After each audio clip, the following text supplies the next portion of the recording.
en el món de la manera del meu marit, recordo l'amistat d'ell amb en Pericot. Les primeres coses que es van sortir a parlar de la manera era en Pericot, però en Pericot havia vingut a Palafrugell perquè era un arquitecte que feia coses a Calella i el meu home era de l'Ajuntament i van fer un contacte entre ells dos i es van conèixer. A part d'això, el meu home era de l'Ajuntament. I a part de les coses que en Pericot podia interessar-li de l'Ajuntament, a en Pericot li agradava molt parlar de Calella i de la gent de Calella, i amb això ell sortia a parlar amb tant d'entusiasme dels pescadors de Calella, que esclar, el meu home s'hi va aficionar. Jo no sé si estava tan aficionat o no, però vaja, i esclar, era una mica romàntic, per dir-ho d'una manera especial.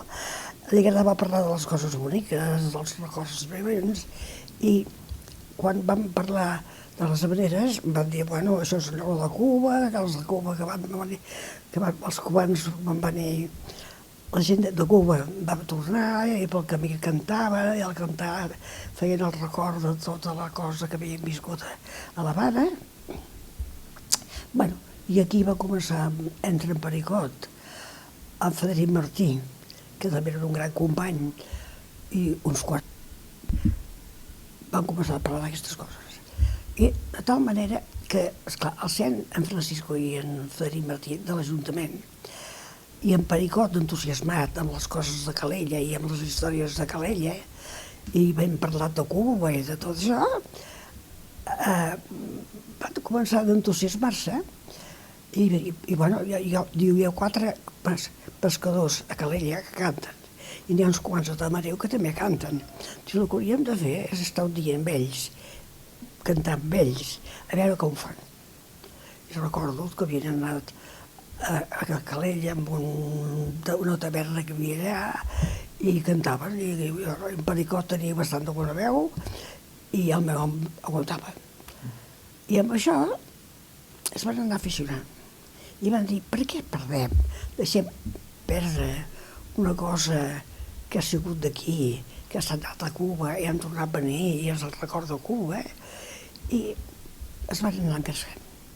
En Pericot, en Frederic Martí i el meu home. Aquells 3, a Calella, es van anar a fer amics dels pescadors. I feien unes xerrades, anaven allà, era en el fons, era parlar de Cuba, no, parlar de les havaneres. Com que hi havia uns quants que havien cantat havaneres, hi havia un Pepet Gelet, que ja s'era mort, i se'n parlava de tot això. Van dir, i aquestes havaneres s'han perdut. O sigui, això és aquell, en Gells Havanera, una cosa tan bonica, una cosa que és d'una època, Diu, com és possible que s'hagi perdut?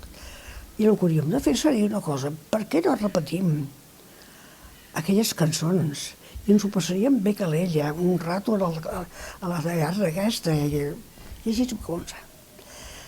I van dir, bueno, però no tenim cap llibre ni res de tot això. I el meu home va dir, saps què podríeu fer? A casa hi havia un piano. Diu, per què no fem una cosa? No ens trobem a casa meu els diumenges a la tarda i fem una xerrada i parlarem de les havaneres. I en Pericot va dir, bueno, i tenim un músic, va venir el mestre Cirés, i després va dir, necessitem un pescador. Perquè, esclar, en Pericot sabia l'havanera talment molt refinada, i el que necessitàvem era un pescador tal com la cantaven. Bueno, vam passar un hivern preciós, perquè venien allà a les 5 de la tarda, en Cirés es posava en el piano, que era aquí, hi havia un altre, en Morató, hi havia en Morató, en Cirés, en Pericot i jo. Però jo feia de paper, jo els hi provava una mica de barrerar després. I el que era molt bonic és perquè en Pericot cantava una manera I després el pescador deia, no, això no es diu així, es diu d'una altra manera. O sigui, la terminologia més de Calella que la d'en Pericot. I això es van anar dient noms de cançons i s'ho van passar molt bé. Tan divertits, perquè esclar, mentre estaven parlant, discutien, el verdader pescador, que sabia la lletra tal com la cantaven els pescadors, d'un literat com era en Pericot, que sabia les lletres més ben dites. I el meu home hi feia d'entremig. Li agradava molt la música, era molt amic d'en Pericot i li agradava molt tota la cosa que era d'aquest país. Perquè el meu home va néixer a Palafrugell i després va haver de marxar i va tornar a venir i es va quedar aquí. I quan va decidir realment quedar-se a Palafrugell, perquè ell feia una carrera i el va de deixar, es va dedicar una mica a la cultura del poble. El poble estava molt adreçat, perquè havia acabat una guerra, i resulta que va haver unes eleccions a l'Ajuntament i el van cridar. I ell deia que no, perquè no volia ser de l'Ajuntament, però bé, finalment hi va haver eleccions, van anotar-lo i van fer... Era molt bonica una cosa que feien ells. Anaven a l'Ajuntament, parlaven de les coses de l'Ajuntament, van fer l'autovia, d'aquesta que va de Palafrugell a Calella i Llafranc, després van fer l'institut, van fer diverses coses, però a part d'això hi havia un romanticisme de recordar aquelles coses d'abans. I en Pericot deia, com se deia aquell, el pescador, en Marató. Marató, escolta'm, digue'm aquella cançó de la mulata com era, si que malava con sal, i inclús, esclar, el Pericot acceptava la lletra del pescador, que alguna cosa la deia d'una manera diferent. I, bueno, d'això va dir, tot això que podríem fer, seria fer una llibre. I entre els cirers i el piano i el Morató i el Pericot i els seus van començar a dir s'acaben les havaneres, si no fem un llibre és una pena, perquè a part de tot és una història una mica d'aquí. I van decidir posar fil a l'agulla. I cantaven una cançó, en Morató la deia tal com ho deien a Calella, en Pericot de tant deia, vol dir una altra cosa, però vaja, dieu així, caminava con sal, doncs la paraula acabava con sal, la posava d'altra manera. Jo crec que el tema, amb tots els respectes, és un problema d'analfabetisme. Cantaven en castellà i ben just sabien parlar el castellà.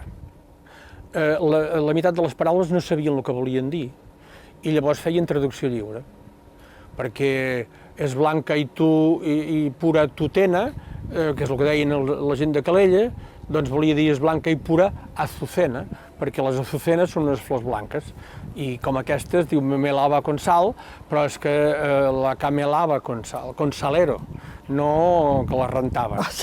I en Francisco diu, us en recordeu a Palafrugell, que com érem nosaltres petits, que passaven els pianos, venien unes pianoles i després portaven, venien la cançó, ells, que la tenien copiada en papers de colors diferents. L'havanera al segle XIX també va arribar a Catalunya a través dels plecs de canya i cordill, que eren uns plecs que s'editaven normalment en paper de mala qualitat, i a més hi havia lletres de cançons. I de fet, el llibre Calella de Palafrugell i les havaneres, les lletres de les havaneres està fet amb un tipus de paper que recorda molt a com podien ser aquests plecs de canya.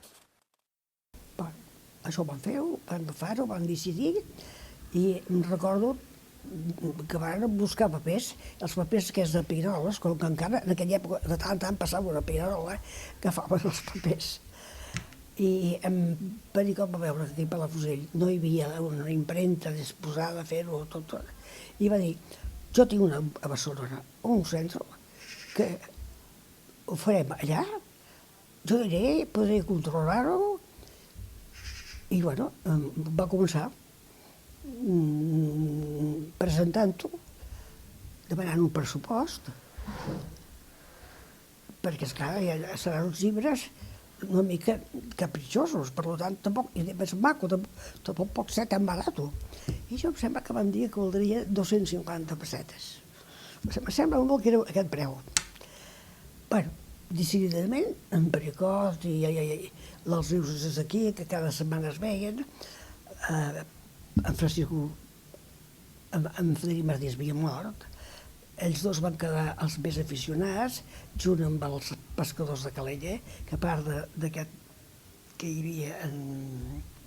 no sé, aquest període... Carlos Mir. En Carlos Mir. També. O sigui, van començar a dir... van agafar els llibres, van fer unes còpies, van decidir-ho els diumenges a la tarda aquí, i com van donar-ho tot, van dir, ja està decidit. La portada, el títol i després la música, perquè, esclar, els CDs van passar-hi la música. I després en Pericot i l'altre van fer la lletra. I aquí va sortir el llibre de les avellanes.